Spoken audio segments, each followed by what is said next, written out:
Here we go. How's everybody today? Dave Fenoy here. Another Ask Dave Fenoy Anything.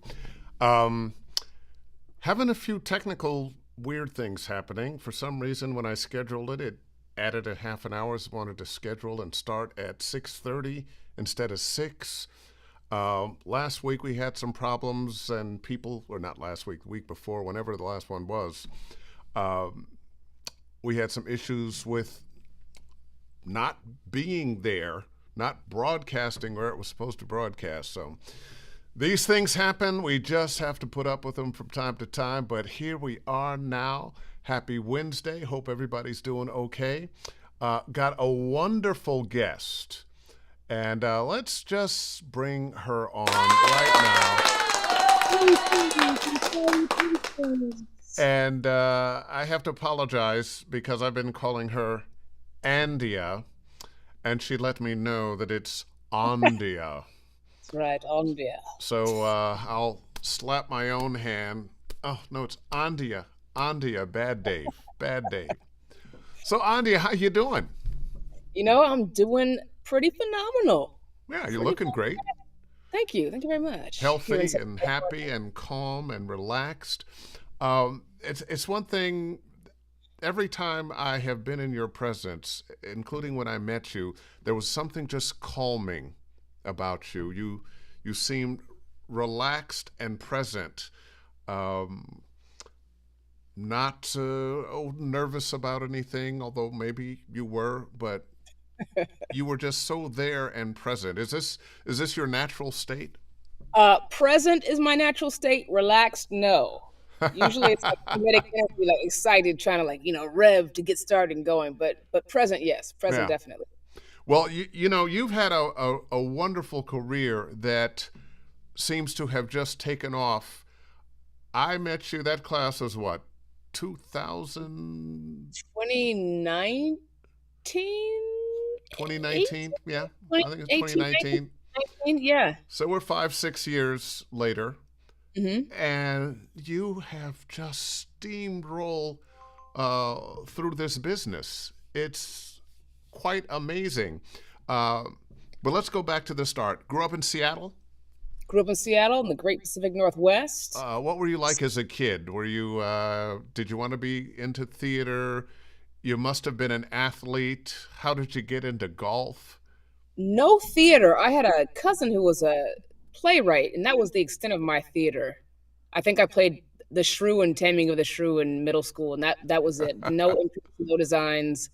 Uh, but I was an athlete. I was outdoors person and played sports, all kinds of sports growing up. Played sports in college, played sports after college, still play sports now. And so the physicality of my life informs a lot of what I do now, and has always been a very big deal in my adventure, my quest, and following my curiosity. So, physicality for sure. Oh, absolutely. And now, golf. You went to Yale.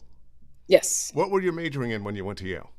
I started as a physics major and quickly learned that those people were not my people at the time. Classical physics, though I did not follow that quest in the sciences. I did social science. I was a sociology major and an interdisciplinary focus in film studies, which I didn't think I was going to use either, but I needed to get out of there. So that's what I did. And now, all these years later, I'm using, I think, the storytelling part of science, and then I'm using obviously sociology, ethnography, documentary film, all kind of rolls into what I'm doing. So even though it seemed disparate, even though it seemed like it was circuitous, it's all come to fruition now in a very strange and wonderful way. Yeah, but life is funny. I talk to young people sometimes, and they're, oh, I'm going to do this. I'm going to be this. This is my career. I know it's where, and I'm like, okay, and maybe that will be, but life is long, hopefully, and you don't know where you're going to end up and the turns that life can take. If somebody had told me when I was 20, 25, even 30, that voiceover would be the career that I spent the most time with, that I had the most success with. I went, voiceover? What's voiceover?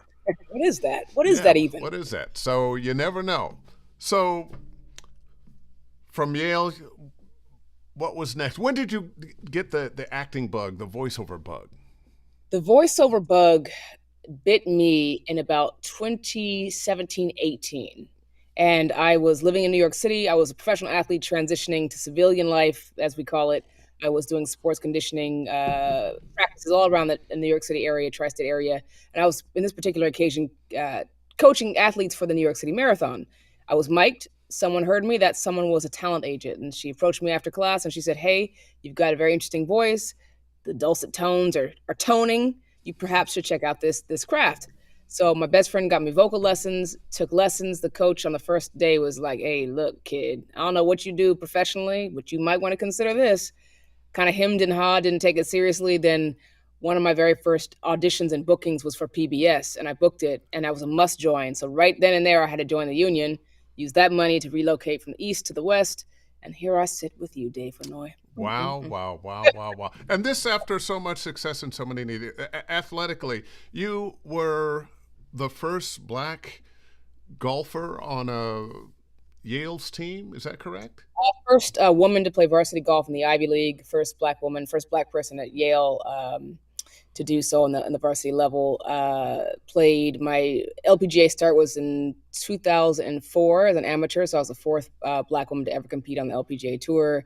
It's been a very interesting journey, but no crystal stair for sure. Learned a lot, and all the hardships I endured during those years kind of steeled my nerve for what we do now, which is competing every day for work, competing to be relevant, competing to have the chance to bring your voice to the world. And so I think all the sports and competitive experiences I had in my background have kind of really prepared me to keep things moving, not to be precious, not to take things personally, and just keep it moving. So I think athletics definitely primed me for this career in a strange way. And you know what? I want to get a little more specific there. As a black woman, Yale, golf, what were the racial experiences? How did your teammates treat you or other teams? What experiences did you have that you've been trying to forget that I'm making you share again? Dave Fenoy, in the question is your answer. How about that? Yeah. How Yeah. about that? I think, I could repeat the stories. I could harp on the experiences that were kind of brutish and unsavory, but I've moved past that and actually using it as fuel now, especially in educating and empowering younger people who are going through the same thing now. It's unfortunate that I experienced what I did in 2004. I mean, Mm. years after the Caucasian clause was redacted in the PGA Tour and other professional tours. Charlie Sifford being the first black man, black person to play professional golf on tour, and he was kind of a grandfather figure mentor to me. And so to have me go through the same things he experienced in the 60s and 50s was, I guess, an abomination, really, and unfortunate. And we're seeing a rollback now with We are current seeing a rollback now. That going pendulum right back. swings back and forth. Yes, Um, it yes, it really is does. sad, but having lived long enough to see uh, it roll this way and roll this way, I think we're going to roll back if we can get past this whole Nazi national, Christian national thing. These You're seeing so many white folks attacking black folks, not necessarily physically, but verbally. I think Donald Trump has made them feel like it's okay to live in their racism with no shame. He's an Uh, enabler in chief for sure. But I think the key is for us to stay aware, to stay vigilant, to document these infringements, and to keep the receipts, keep the especially in receipts. And teaching I young people. remember what my mama told me, son, What she tell? you're going to have to work twice as much to get half as much. Right. But don't let At that least. be an excuse for failure. At least. And we just have to show up and it's always funny to me when I hear people say, "Oh, well, that person is black. They only got this position because of affirmative action. It was a DEI hire." And I saw somebody just recently talk about if they had a black doctor, they'd be worried that they. No, you probably got the best doctor because that Hmm. black doctor had to work so much harder than their white counterpart and Hmm. definitely had to pass all the same tests that everybody else passed to get where they are. Not to So, mention all the racism and all that. But yes, yes, yeah. yes, sure. You don't want your black doctor? I'll take him then. Hello. Yeah, dig it, dig it. So let's get back to you and voiceover. So PBS right out of the gate. It's similar. I kind of had the same kind of career, success very early. But let me warn you, um, things go up and down. Oh yes. Oh So yes. so save your money. After that first booking and being a promo voice for World on PBS, I found a serious lull because I came from east to west. And on the East Coast, the general sentiment is it's about merit. It's about how hard you work and your body of work. On the West Coast, people forewarned me, hey, it's about who you know. And I knew no one. So I came here with this book of work. We don't know you. So I had a lull. But in that lull is when I started taking classes at the SAG After Foundation, including your class in 2019 and a host of other classes from some of the best in the world. And in that year or two is when I really learned and primed myself for the career I have now. Then the pandemic. So by the time the pandemic hit, I was ready because I had trained with you and others. Yeah, You all gave me not only an example to, beacons and lighthouses to look toward, but also the actual practical skills and tools to be prepared to be a professional and be competitive in this field that's highly competitive globally. So yeah. I really thank you. Thank the SAG After Foundation, Eric Schuford, and all the folks down at the foundation who literally made my career possible. You know, one of the best things about being a union member, besides the fact that you're going to get paid union wages, somebody's collecting your money for you, your pension is being put away, so in your golden years, they actually can be at least a little bit shiny, Mhm. uh, are those classes that don't cost you any money, Right. uh, and still the very best work still does come through the union, even though there's a lot of non-union work out there. So, Mhm. who's your agent in town? I work with my mother. The mothership is DPN. I Okay, work great, great across the board. agency. Yeah, great agency. I know they're loving having you. Yeah, well, it's a good. It feels like family. It feels like a team. I know it's a business, but I work in every genre in their shop, even on camera. So it's been a really great marriage of skill of work ethic. They've got a great standard of care, and I've enjoyed my time with them. Tell us about some of the most memorable gigs you've had. Hmm. I'll start with this year because this year started off a little rough. As you know, we live in Southern California. We were affected by the fires, and then also the socio-political climate, the climate of the world. All these things have been pretty depressing. So this year, I think it started off in February. I live announced the SAG Awards, which was pretty exciting, televised on live on Netflix. I've got a game that came out that was heralded, and it's called the Alien Rogue Incursion. I played a character called Zula Hendrix, who was ripped from the comic book pages and brought to VR screens. That was very, very exciting to lead um, a game in the Alien franchise, which is 46 years old. So I watched those movies growing up, and now I'm part of a game. Call of Duty came out, Black Ops, so that was pretty fun. I've got a documentary series called Wild Hope that's been on the Emmy ballots. It's been on all kinds of ballots, which is really exciting. And then, yeah, Brittany Griner's memoir, Coming Home, which is a bestseller, was also on the Grammy ballot. So it's been really fun. What was that like? I mean, what she went through, not only as a professional athlete, Hmm. but her little trip to Russia. Hmm. That was hard to read of her experience. Great to know more about the intimate details of what she experienced, because I think as viewers we can see, oh, we shouldn't have had cannabis in your luggage, and that's on you. But to hear the story of how it happened, that was humbling. Um, the story of her rescue and her escape from internment or imprisonment was pretty important for me to read about and to bring to life. And also, she's a Black woman playing sports in America, and I identify with that very clearly. I think that's one of the reasons I booked that job. So to bring her story to life was an honor. It was humbling, and then for it to be as received as well as it has been great. And also, her story has helped release other people from imprisonment, false imprisonment around the world. So it's not just her story; it's the activism around it. It's the actions that are happening in the wake of her unfortunate life experience. Yeah. Well, I don't know what she's doing now. I hope she's doing okay. Doing well. She lives in Atlanta. She plays for the Dream, and she's got a new baby, and she's married, and she's living her best life. Her wife was Woo! there. Well, Just yeah, waiting on my impressive, baby. Good for impressive her. young woman.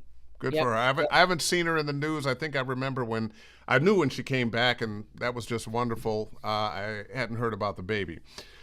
Mhm. You've done so many interesting things. How did you get involved with NASA?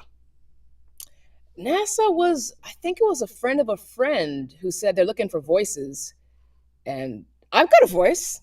I like space. I wanted to be an astrophysicist. Look at that. I mean, I didn't continue my studies in the way I didn't go to grad school. I mean, Cal State's down the street. I pass the physics department all the time, and I always wonder, did I make a mistake? But then getting the voice stuff for NASA, I'm like, nah, we made the right choice. It's all good. It's Yeah. all good. How long did the project take? What? I was doing internal things for them to start, and then a couple external projects and some things that were actually for the astronauts in space. That was kind of neat, and that was over a couple years. Uh, kind of ended pandemic time when funding also ended. Yeah. Yeah, there's not going to be any PBS jobs and whatnot Yeah, coming through. unfortunate. It's And unfortunate. and I read something too in your bio. You had some involvement with the USA Bobsled and Skeleton Federation. I did. That was a little blip in my athletic career. I trained with USA Track and Field down in Florida when I lived down there, training for golf, and I was cross training with a development team down there, and they were trying to get summer athletes to speed athletes to transition to winter athletics because we're strong and we're fast, and so they recruited me to come over and try bobsled. But I got there and to the combine. They look at your skinny mini. You can't push this big old sled. You're too little. Like, well, y'all brought me here. You didn't know that I was only, 5'8" and 120 pounds. That's on you. So they said, well, you passed the combine. Surprisingly, we don't know how that happened. And they said, well, we'll transition you to a sport called skeleton. And skeleton is you're prone, so you're on your stomach, and you go head first down the track. It's opposite from luge. So luge is on your back, feet first. Skeleton is head first down the track this way, same bobsled track. So I lived up there and trained for that, and it was for the Russia Isn't Sochi that a Russia little game. crazy? Head Yeah, first. At how a lot fast of are it. you going? The men can go get up to 80 miles an hour, but typically like 72, 73, 77. You hit 5 Gs. When you crash, the crashes are memorable or not memorable because you're concussed and you don't remember.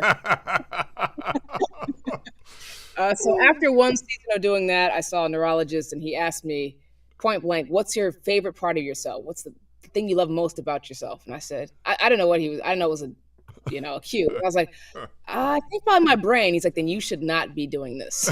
Because your head is hitting first.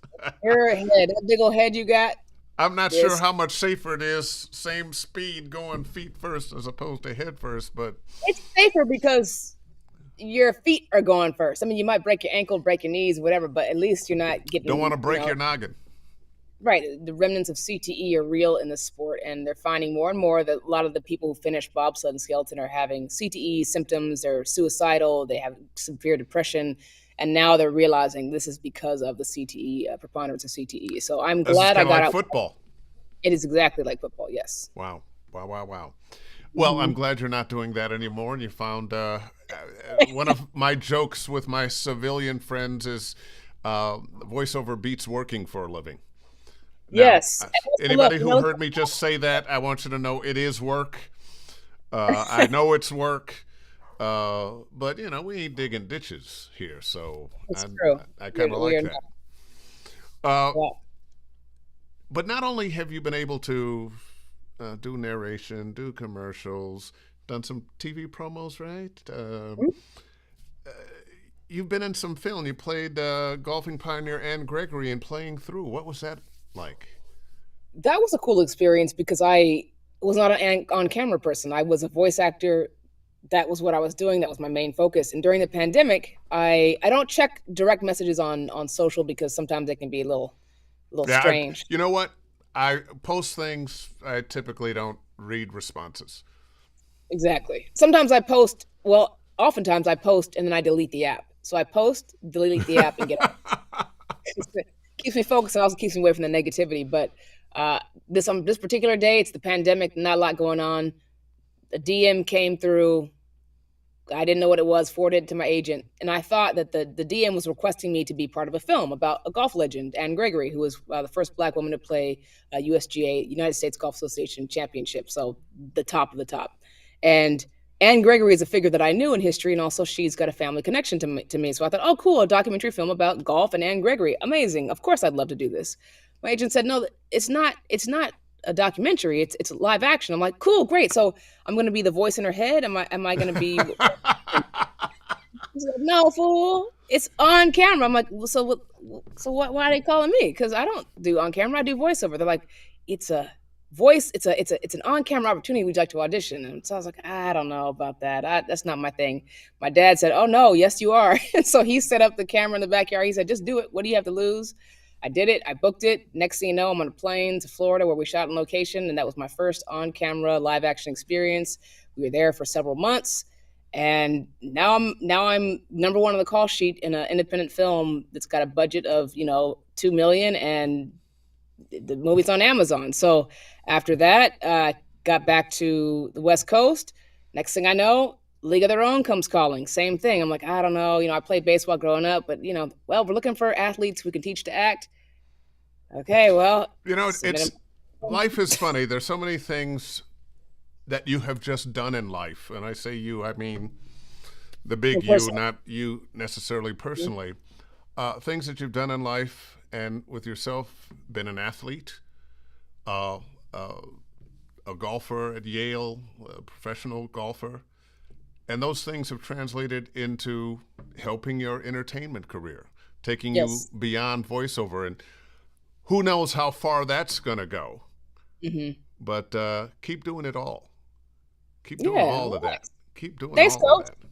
Can I say that? Thanks, coach. I'm just gonna call you that all the time. Thanks, coach. that.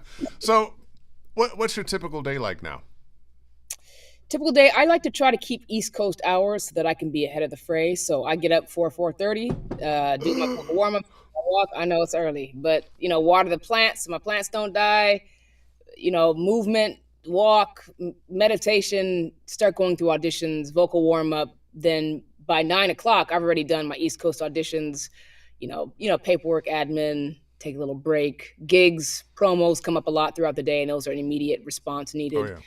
yeah. Those and then it's just auditioning. What we do professionally is we are professional auditioners. Yes, gigs happen, but that's gigs are there's the party. Gigs are Yes. ice cream on the cherry on top. They don't happen all the time. We're auditioning 97% of the time. The 3% is the party.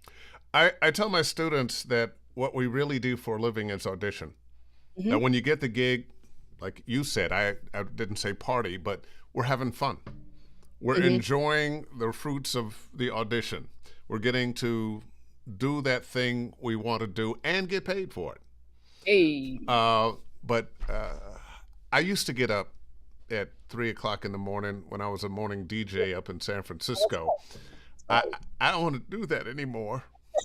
But, What time do you? so What time do you? I applaud you for being able to get up at 4 o'clock in the morning, 4:30 in the morning, and get your day started. That doesn't it seem like, about 10:30, 11 o'clock? Well, day is gone. Yeah, by 2 o'clock, I'm pretty much ready to be done, and I go to sleep pretty early too. So people are like, "Let's go out." I'm like, "Well, it's 8:30. It's time for bed." So perhaps in the next time, we're coming Uh, over. Oh, that's fine. well, let's see. I want to get some questions in here. We have some. Mark Neely, how you doing, Mark? Love you had that NASA bug, Andia. Notice Andia. I didn't say Andia. Yeah, Andia. very nice, very nice. I worked them before. I worked them before VO. Our syntax is a little off. Keep flowing, Andia. Professional audition one. Appreciate you, Mark. Okay. Okay. We're not getting. You know what? And this happens when our guest is just too interesting. Your stories are so interesting that we're not getting as many questions. So, well, how do I break into this, and how do I do that, and how to do? Let me ask you this: do you have any? Oh, how's that name going? Well, let's just get rid of Oh, that. Um, do you have any of the imposter syndrome? I don't think so. I think that's where the athletic mindset really helps, and that is, again, there's no time. You step up to bat and you do it again. I think that's the biggest key. There are definitely times where I have felt, nervous, like, oh snap, but it's more of an excitement. And yeah, no imposter. I think the imposter comes in for me on camera. That's where I get the Mm. imposter because I've not trained for it. I have no theatrical experience other than voice acting coaching training, which is acting. Voice Yeah. acting is Oh yeah. acting. Oh It's yeah. acting, but we are in our own quiet, secluded, siloed, invisible, disembodied world. When you're on camera, there you are. Everybody can You know, see you. everyone can see you. I'm a very physical voice actor, and so even though I stay on Axis, I'm moving a lot. My faces are crazy. My gestures are very, very effervescent. So, I'm going to say that's probably one of the things that helps you be the great voiceover actor that you are. We mhm, can't we can't just stand here and blah blah blah blah blah. mhm, We have to move. Often talking about video games, even though we have to stay on mic, unless of course we're doing mocap or something, we have to stay on. But you still have to move. Our that's bodies right. inform our voices. From voiceover 101, put a smile on your face if you want to sound like you're smiling. You don't have to Yay! fake a smile. You just put on a smile. So if you're reaching for something, you reach. If you're kicking back, you're kicking. And all those body movements. So because you do that in the booth, I'm sure you just brought that when you're playing the golfer. You already knew how to swing. Hmm. Now, playing baseball, you played baseball. Did you have to learn anything uh, while doing? I was a shortstop, and we played. Um, Damn, I was a shortstop when I played baseball.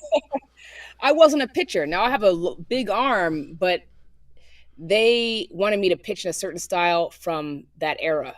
Oh yeah. So the wartime era. So, I wanted to pitch like I wanted to. So when I was building my character, I wanted to. My character's name was Esther, and she was an ace.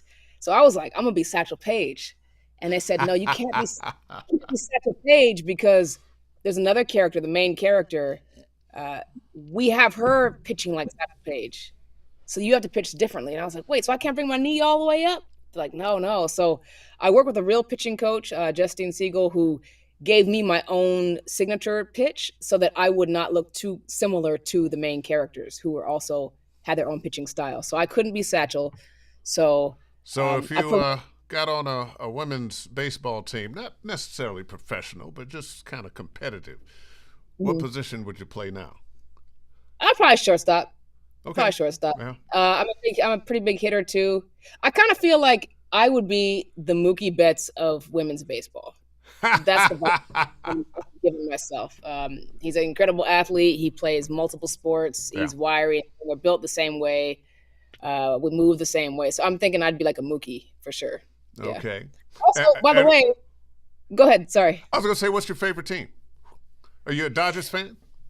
I'm a Dodgers fan. Growing up, clearly it was Mariners, and my era was like Ichiro and Edgar Martinez, and Randy Johnson, and the Griffeys, and so that's how I grew up. That's what I grew up watching is those ball players. Then I had a little Diamondbacks phase just because I lived in Arizona for a bit. But yeah, Dodgers is a Yeah. Yeah. good organization. They do a lot of great work for the community too, so I'm appreciative of that. But yeah, there's a women's league, a professional women's league that's starting this year, and they're doing tryouts. I think guess now. So the joke Oh, was, what you "Hey, why think? don't you You go thinking try of out?" trying out? No, no, no. We're past that. Past that. I like after the bobsled experience and being concussed all the time and broken and bruised and walking with a giddy up in my hitching my giddy up. I said I might still be adventurous and like to be active, but nothing that's gonna break my bone, break my jaw. No, arms coming out of sockets. Those Oh, years are over. I know the feeling. I played football for years and years after uh, college, playing flag football and whatnot. I don't. I was in my 40s before I quit, and Okay.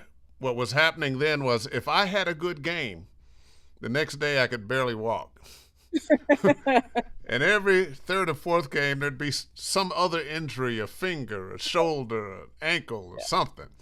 Anyway, well, let me I get don't a. want to be there. I'd rather be, like you kicked up, laid back, eating snacks. Yeah, I'm not. well, kicked up, laid back, just eating snacks does not bode for a long life. Well, we walk to get the snacks and then we walk home from the snacks. See? Yeah, there you go. Bernard's got a long question here. Good afternoon. And I don't know if you know Bernard Tanner, marvelous Remember voice, one of the best read people I know. Good afternoon, evening, Dave and Andia. I love, love, love documentaries and feel that my voice, which is kind of a mix of William Marshall Blackula, Roscoe Lee Brown, Bill Curtis, and Dennis Haysbert, he Hmm, accurately described his voice, lends that's itself a well to whoops, and they only get 30 seconds there. We're back. Lends itself well to documentaries, television promos, and movie trailers, and hopefully video games. Wink, Dave. Ande, I'm so proud of you, and the only reason that I don't worship Dave is because of rational humanism uh, is adverse to gods. I love it. I Thank love you. it. That is very kind of you. I want to hear what this voice sounds like. That combo, this meets this meets this. I got a Dennis Haysbert story for you. I was in a coffee shop, brand new to LA, and I hear this person say, "I'd like whatever whatever the order was." And they said, "What's your name, sir?" And he's like, "Dennis." And I was like, "There is no way that's Dennis Haysbert." Turn around, Dennis Haysbert. I was like, "What?" Even when he orders coffee, it's just what? It's in your hands. I know Dennis fairly well. Haven't seen him in a while, but we used to do promos at CBS together. Okay. And then he got a little film. Oh, I forget who was in it. And it was a interracial love affair. And from there, he was gone. Took off. Next Hmm. thing I knew, he was president. 24. Yeah. Yes. Yes. Yeah. Let's see. We've got another question Also a here. golfer, by the way. What's Dennis is a that? golfer. He's also a golfer. I never picked up golf. I don't know why. I Really? played tennis instead. I played tennis. I always felt like, and when I'll bring this back, I always felt like, and apologies, but golf, that's not a sport. You're hitting a little ball and walking. I got Well, to run around the court. golf is definitely a recreation, and some people who are athletic play it as a sport. So Okay. you're not wrong. You're not wrong. I heard a definition of golf: a good walk ruined. Yes, good walk spoiled for sure. Yeah. Anyway, Dave Rezretzen. On camera sounds fun. Unfortunately, I was told I have a face for radio. Haha. But once Hmm. in radio, my program director told me I had a voice for the production booth. So now I work for myself. Aww. It's something about good looks and on camera. There are a lot of good looking people on camera, you being one of them. But I see a lot of people that we wouldn't necessarily uh, think of as particularly handsome, particularly beautiful. But their inside, the stories they tell, the characters they allow to come through them, we find so believable and so real. So I don't think you have to be the most beautiful or handsome person to really do well on camera. Definitely, story is paramount. I mean, when you watch someone who's really good, you just don't even realize that you're watching something that's false. And that's what I've seen in my experience, my very limited experiences. It's usually in the eyes. It's usually, especially on camera, it's small. It's these nuanced uh, moves and emotions, and they draw you in. And it has nothing to do with traditional beauty. It's something about like the spirit and the essence of the internal essence coming out and being fully realized. And to see someone do it well, sometimes you're just like, oh man, You have it to just let moved. that character take you over. Let that Yes, character speak through you. but you Um, can hear that in performances. Your performances in many of your games, it's not just you're not just hearing what you say, you're experiencing Yeah. what you've said, and you can feel it on your skin. It's a completely different One of way the to things approach. one of the things I teach, and I just think you do it naturally. I don't know if you had to learn it. Maybe you did. And it probably carries over into on camera. And I would not be surprised if your on camera career also blossomed even more than it already is. Is don't play the words, play the character. Mm, Play the hmm character in this moment in time. It's not about saying the words beautifully, it's about letting the people who are hearing or seeing experience that character Yeah, in this it's moment in intention. time. Yeah, It's intention for sure, yeah. for sure. So now you're having success. I believe you're going to keep having success. What do you think makes you successful? What do you think are the qualities that draw people to you? That what is it they like about your performance and working with you? Because there's a lot of a holes that are very talented, and often they've shot themselves in the foot, and Yeah. people don't want to work with them anymore. I'll answer the first part first, and that is I am a very curious person. So I'm following my curiosity, and that's what I allow lead me. It's not about achievement, it's about investigating the answer. So, if I'm entering a new genre, it's not about I got to book this stuff. It's more about what can I learn? How can I fail? And that's Mm. actually what really excites me. That's the first part. In terms of being a good team member, I love collaboration. Just like I love snacks and naps and walks in the park. I love to work on teams. And maybe that's because a lot of the sports I played were individual at first, that I was kind of lacking a team, that I seek teams out so much. I love to look through the glass and see my creative directors and writers and producers and engineers. I love that. I love making eye contact with someone. I love for us to win together when the project is successful or received well by the listeners or viewers. I love that. I love collaboration. So, leading with the love of the art and the craft, I think that's what people can feel. And I'm not, I don't set out to make an impression. I just love what we do. Yeah, I love it. I love it. I love what we do. It's a privilege, it's an honor. It can make a difference. We're not saving lives, of course. We're not on call physicians and surgeons, but we are telling stories. you know, I'm going to say we are saving lives. Perhaps not in the way that doctors do. Mhm. And I used to feel the same way. I have an older sister. She's a doctor. She just won an award a few weeks ago. I was very proud of Congrats, her. sis. Um, she is every couple of years she's mentioned as one of New York City's top doctors. She's a pediatric endocrinologist. And I Wow. used to say, "Oh, my sister's doing great." Oh, by the way, Dr. Eileen Fenoy. Oh, my Riley. sister's saving lives. I'm just having fun. And then I started meeting fans of my Mm, video games and cartoons. mm, And we don't realize sometimes if we don't connect with those people from time to time how important entertainment actually is, how we touch people's lives in a way that we could never have imagined. mm. Uh, and I know sometimes we see, oh, they're so good looking, oh, they're just so beautiful. But more often than not, I think it's somebody has touched us, they've made us feel. Mm. And if we can do that, we're doing something very important, I think.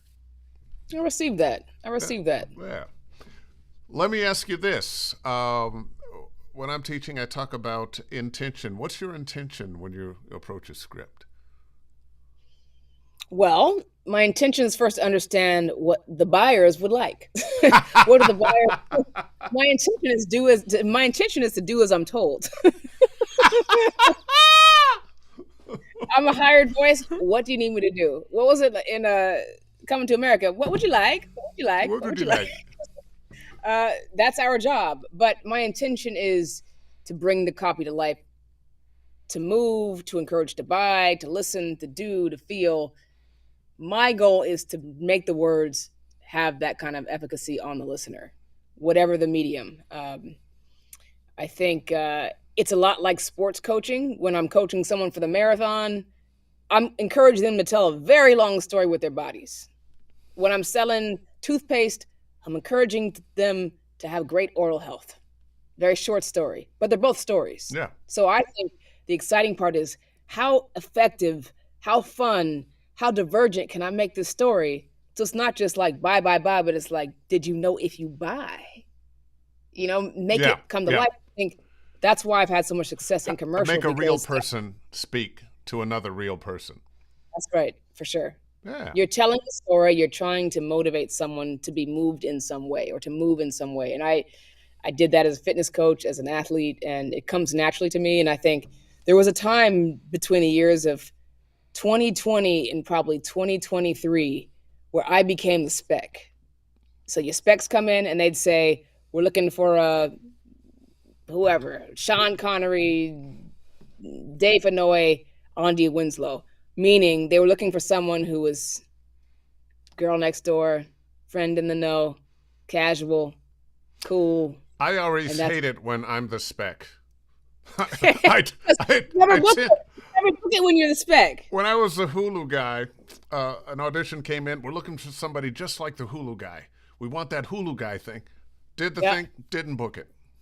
yeah. It always happens. It always happens. I'm like, wait, I just submitted my audition. You don't want this? You said, oh, you don't want to pay for this. Got it.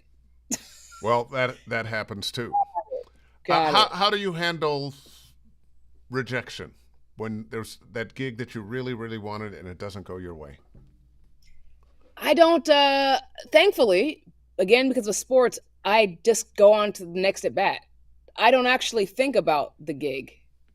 I don't think about the auditions I did. I just move on. Your There- friends that are civilians that you yes. know some, oh yeah, I've got an audition, oh this, and then they remember and comes, so Andia, last week when you had that audition, how did it go? Do you even remember what the audition might have been?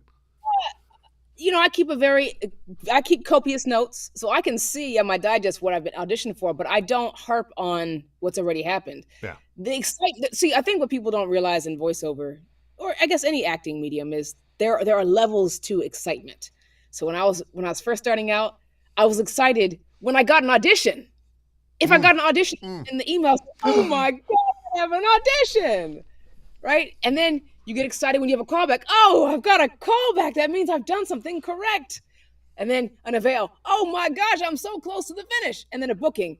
Oh man, I get to go to a party. And then when it comes out on air, oh my. So there's like levels of this, right? I still feel the joy in getting an audition in my inbox.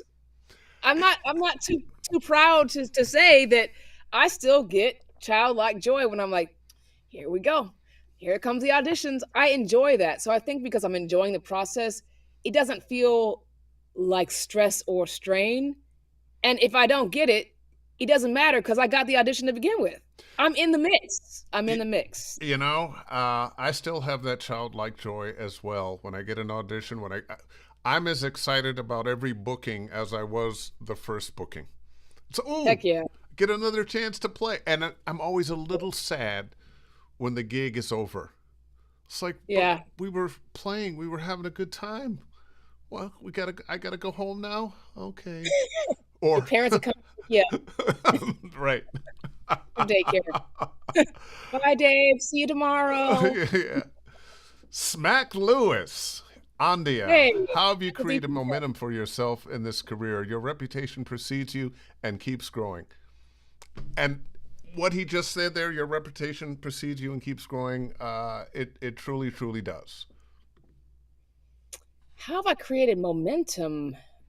I don't know that I don't know that I've actively done anything other than be excited to be here. Do good work when given the opportunity. My auditions are phenomenal. I'm gonna tell you that right now. I spend time on my She auditions. said with pride. Oh my let me sit a little taller. Hold on. My auditions are phenomenal. They are phenomenal because I give them it's not some blasé thing. I give my auditions the same kind of standard of care that I give a gig in terms of how I edit them, in terms of how I review them before I send them in. I take out the trash and the dirty laundry out of them. leave, I come back, and in so doing, I do all this within 15 minutes. So audition comes in inbox, I'm on it. 30 seconds, I'm on it. I read the specs. I go online and look at the commercials from this brand to make sure that there's no crazy brand changes I'm not worried about. I look at pronunciations. I look at specs. I look at if I have a name of the producer. I go and look at their other work. That's all like 5 minutes of work. Yeah. Then I think about it, do it, walk away, go do some push-ups, come back, listen back, clean it up, in. So my auditions are not only high quality, they're fast. So I've got speed and quality. And I think as a result, your rate of booking is higher, because sometimes I think a lot of folks don't realize, oh, I'll do that audition later. The auditions don't, it's Wednesday, auditions don't close until Saturday, I'll do it later. Sometimes casting here's what they want within Early the on. hour that they Yeah. audition. And guess what? You may still, the deadline is still Saturday, but they've already chosen. They've already sent their favorites too. So guess what? You're not even going to get sent to the client. That was worth That's a little trick. that was worth everything we've said today. Just what you said right there. Just what you said right there. Amazing. Thanks, Coach. Yeah. No, Quality comes first. Quality comes first. Quality. One of the things I just want to go over some of those things you said. How much research you do, and it's not hours of research, but how much research you do. Who's a producer? Listen to some other things that they've done. Pay attention to the specs. And even though I know you're doing that, I feel like you are probably trusting your own intuition. Oh, of course. Of course you have, because ultimately, if they wanted someone else, they'd hire someone else. Yeah. If they don't want me, it has nothing to do with me. But I'm the only one that can give them me. Yes. And if they want someone else, then I can't do that anyway. So why would I try to be someone else? That makes no sense. None I think whatsoever. a lot of folks, let me throw my voice. Let me become something that casting wants or the client wants. But are you going to be able to replicate that real time in a session? You won't. You won't. So you might as well do you the best way you can. Be anchored and solid in that. And they're going to hear that. They can hear desperation. They can hear stretch. They can hear trying. The human brain, especially when they're listening back, either they're listening with headphones and so the sounds in their ear canal, it's more intimate, or listening on really big speakers, they can hear the nuance of your trepidation. But when you're being yourself, if you know who you are, Yeah. then they feel comfortable and confident, and they don't even know that they're feeling that. It just happens in their brain. There's something about your inner dialogue. It can drown out your performance. You may not hear. Actually, you do hear it, and I don't think there's any way you don't actually know it's there. I think often somebody is hoping that they won't hear it. Often I'm working with a student, and there'll be that one word that they weren't sure how to pronounce. And as they approach that word, they slow down just long enough so they pronounce it correctly and keep moving on. And there's Right. you see the trepidation in their eyes, and you see them get the word, and then there's almost like a little smile. But I hear it. I Yeah. heard you come out of character. And I Right. promise you, the casting directors are going to hear you come out of character. Mm-hmm. They have a very, very well-trained ears. Uh, they can hear it. I think a lot of people think they're like, I'm the talent. Everyone's the talent. We're all spokes in a wheel. They've got talent for hearing what the best thing is for their client. You're not the only person who has a talent who's applying it very critically and constructively. So I think stop making yourself so important and remember you're part of a system. And when you remember that, you take some of the pressure off yourself. You're just a We are part of. cogs in the machine. That's right. That's right. But sometimes, I was mentioning to you, your friends, that, oh, that thing, how did it go? And you've forgotten it. Oh, well, I don't know. My answer is, well, if I book it, it was great. But sometimes there are those gigs that you just want. And when you don't get those, how do you handle them? How is it hard for you to let them go? No. My answer is the same. You might be like, damn. But what's for lunch? I don't I mean, really, part of it, I think the reason why I'm able to transition so quickly is because I've lived a pretty varied life. I've had really down times. I've been, I was a caretaker for a dying person. I've seen Mm. the left. I've seen this other side of life. And I feel like at this point, I'm trying to live posthumously. I don't have time for hate. I don't have time to harp on negative stuff because what's it going to do? I don't Yeah. need to repeat that story anymore. I've already done that plenty of times and plenty of years of my life. Like, really, there are some things that I'm uniquely primed for, especially in sports and voiceover. And if I don't get them, what I say is, well, They just don't y'all, know. you just don't know. And also, could have been better, but y'all didn't want it. So y'all didn't get it. And then when I hear the spot, I'm like, y'all didn't get Yeah. it. Oh, I can't tell you how many times I'm surprised that's what they hired. Yeah, yeah, And I used to be very critical, not necessarily to people outside of the business or even people in the business. I'd be critical in myself of that person why that didn't was you do that? chosen. Well, that's not good. Why did they choose that? I've changed my attitude. They chose that person for a reason. Let me Sure. figure out what it is. What it is about that read that they find compelling, and why don't I find it compelling? Mm. Yeah, and also I think one thing too about that is it could be simple as they were looking for a woman. They were looking for a man. You sound like their boyfriend. They used you in a commercial last time and they don't want you to be overexposed. They found out secretly you're a Raiders fan and not a Chargers fan. They can't have like there are so many There's reasons so many why that may not have anything to do with you. anything with you. They wanted to. And Somebody wanted to choose you, but somebody else said, "Oh, my nephew, my nephew's that's right. girlfriend, whatever." Like, oh, it's sorry, it's April 3rd, and April 3rd, and those numbers combined equals 4, and therefore they're the fourth audition I listened to, so we can't have that because bad luck. Like, Yeah, it could be so random. Or the other thing too about what you just said was sometimes you hear the final spot and you're like, that is what they picked, but you don't know how they were directed in the booth. They could have auditioned differently, and the audition could have been stellar, but the direction they got real time was below average, and the spot turned out below average. You really have no idea. I think the key is to keep showing up, giving your best quality and speed, and just show up it every wasn't day, for do you. your thing. Yeah, it wasn't for you if that's the case. And it Let's is what see. it I is. got another question here. Oh, this is whoop. Congratulations. David again. As someone who's just jumping into the stream, literally just got my first agent a few weeks ago. Bravo. I'm stoked to hear all this info. Did your auditions take longer when you first started? 15 minutes. That's awesome. I think I'm still around the 17-hour mark. Yeah, I think when you're first starting out, you're trying to find your footing. You're not sure if you're right. You're doing a lot of second and third and fourth guessing. As you get more confident in your voice, approaching the mic, realizing that you do belong, then you will find that you'll work with more alacrity. I would say, all jokes aside, 17 hours is too long. An hour, 2 hours is too long, especially for commercials, because what happens is you tend to overthink and Oh boy. overprocess about your sound, but in terms of your inner workings of your mind and the excess work, we can hear that. Yeah. This person is trying too hard. And this commercial spec said, casual, cool, in the know, doesn't care. Yeah. A millennial apathetic.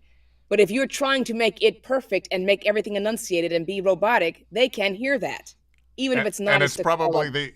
the exact opposite of what they're looking for, Yeah, which is why I think so many celebrities are doing so many commercials. There's a thing I call truth of character, that mm, they know who they are. hmm, They know how to, oh, I'm supposed to be a character who feels this way in this moment in time. Boom. And they can just give it to you. right, They're not trying to change their voice. They're just being themselves, feeling a certain way, thinking a certain thing. right. So your job, David, is to, in my opinion, is to find out who you are. And if you don't know that yet, that's your job the next weeks, months, Oh, end of the school. and Who are sometimes you? sometimes you need your help finding out who you are. Yeah. We don't tend to listen to ourselves. We're out doing our stuff. We get on microphone. I don't know about you. First time I heard myself on mic, wow, that's me. And I hear people the first time they go on mic say that a lot. I tell people now, hey, let's record yourself when you're in your natural habitat doing what you Hmm. do. Just Hmm. talking with your friends, watching a football game with your Ordering boys, a or simple hanging with your sandwich. girls, whatever it is. So you find out who you really are. You've been trying to imitate this voice actor, and this voice. Now learn how to imitate you in your natural habitat. That's right. That's a great piece of advice for sure. Yeah, yeah.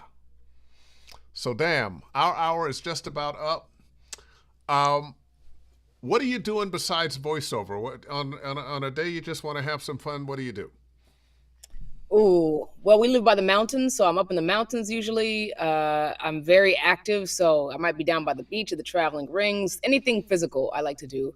I like art. I like live music. Like going to shows. Like to read. Like to write. Like to live the bounty that is our life in Southern Yeah, California. I and love snacks. you have mentioned snacks like 15 times. What kind of I snacks mean, do you like? I like salty. I like savory. I like chocolatey, and sometimes combined. I like a well-made burrito. I like enchiladas with queso, especially made by somebody's abuela. I like home cook. I listen, all of it. All of it. There you go. There you go. Andia, thank you. This has just been a joy. Uh, I'm so glad to know you and be able to call you friend. I'm rooting for you. Thank you. I have been pleasantly surprised by your meteoric rise from when I met you. It was like, oh yes, she's pretty good, and she seems very interested in voiceover. And then, but we didn't say much. We didn't have many conversations, but I kept seeing you, and then, boom, she's doing this. Boom, she's doing that. Boom, she's doing the other. And I'm just so happy for you, and Thank you. that it continues. Yeah, And thank you. Thanks for I being. think it will. I really appreciate you, everyone at the lab, really giving your time and being great examples of what can be. I've appreciated watching your career and listening to your legacy, and appreciate your support very much. Well, thank you very much, and thank you for being here. No doubt. I'm gonna say goodbye. And you're not teaching or anything, are you? Do you have Uh, anything you want te- to promote? teaching at the lab, or people can find me on social media, acting a fool at Andia Winslow, AndiaVoiceover.com, and then check out the SAG After Foundation because we have some stuff coming up soon. And yeah, the Ulrich and airwaves. I keep bouncing back and forth. We haven't gotten our schedule together yet, but that's Okay, have one of my you favorite been? things in the life to do now is teach, and that's one of my favorite places to teach. Have you been to the new lab? Yes, Oh, isn't it great? when they had the opening, I was there, Oh, that's right. That's right. That's right. and you were there too, weren't you? Yeah, I was there. I Yeah, was yeah, there. I thought I saw you Yeah, there. And it's just gorgeous. phenomenal. And once again, those of you who are SAG AFTRA members, you should stop on by, take a For look, sure. and find out what opportunities are available for you because they're there. One more thing I want to tell people: September, Alien Rogue Incursion comes out on PC and PS5. Check it out. It was virtual reality, but it's now back. I lead the franchise. It's very exciting. Check it out. Woohoo! Yeah. Fantastic. So, yep. All right, Speaking. Andy. Uh, Thanks, Dave. For you see are you. very welcome. It has been my pleasure, ladies and gentlemen. Wow, Andy Winslow. What can you say? Fantastic. Want to remind you this and all the other Ask Dave Fennoy Anythings live on my YouTube channel, Dave Fennoy Voiceover Training. If you are interested in coaching with me, davefennoy.com. Click on the Study VO tab at the top, and you can follow me at Dave Fennoy VO. So until the next time, you know what I'm going to tell you to do. Book something.